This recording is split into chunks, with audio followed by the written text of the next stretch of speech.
Les réseaux sociaux ont joué un rôle important, mais je crois que c'est tout à fait faux de dire que les révolutions arabes ou les mouvements de contestation sont dus aux réseaux sociaux.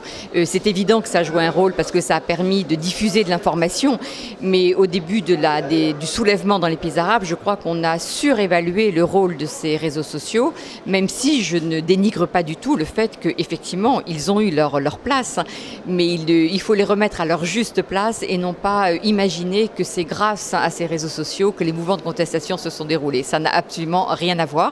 Ça a eu évidemment un effet facilitateur de diffusion d'informations, tout simplement. Alors moi je refuse ces expressions de printemps arabe et d'hiver islamiste parce que je trouve que ce sont des expressions réductrices et qui ne permettent pas de comprendre la réalité de la situation, la réalité des situations, puisque quand on parle de printemps arabe, ça englobe l'ensemble des mouvements de contestation dans la région et on sait très bien que ces mouvements sont très différents, que l'on soit à Tunis, au Caire, à Sanaa ou à Tripoli. Donc je me refuse à ce type d'expressions qui sont très réductrices et qui surtout, quand on parle de printemps et après d'hiver avec une connotation extrêmement négative, alors que ce qu'il ne faut pas perdre de vue, me semble-t-il, c'est que ce sont des périodes de transition, ce sont des processus en cours, que ça prend du temps et qu'il faut arrêter de dire que ce printemps n'existe plus et que maintenant les mouvements ont complètement échoué. C'est complètement faux de dire ça.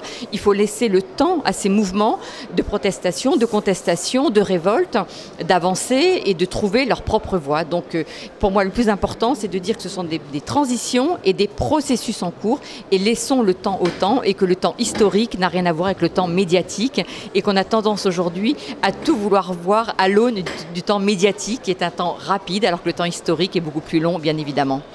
Je crois que là aussi, sur le rôle des médias arabes, c'est évident que les médias ont joué un rôle important en couvrant ces événements. Certains d'entre eux ont été contestés. On a beaucoup parlé d'Al Jazeera qui avait pris fait et cause pour le mouvement de révolution.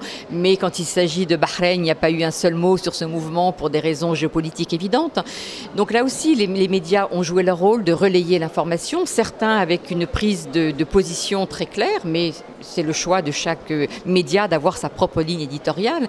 Et après, ce sont les téléspectateurs qui apprécient ou pas et qui permettent à ces médias de continuer à être crédibles ou non. Le plus important pour un média, qu'est-ce que c'est? C'est d'être crédible, de faire un travail professionnel et sérieux. Si c'est le cas, ça marche. Si ce n'est pas le cas, les téléspectateurs zappent et vont voir ailleurs.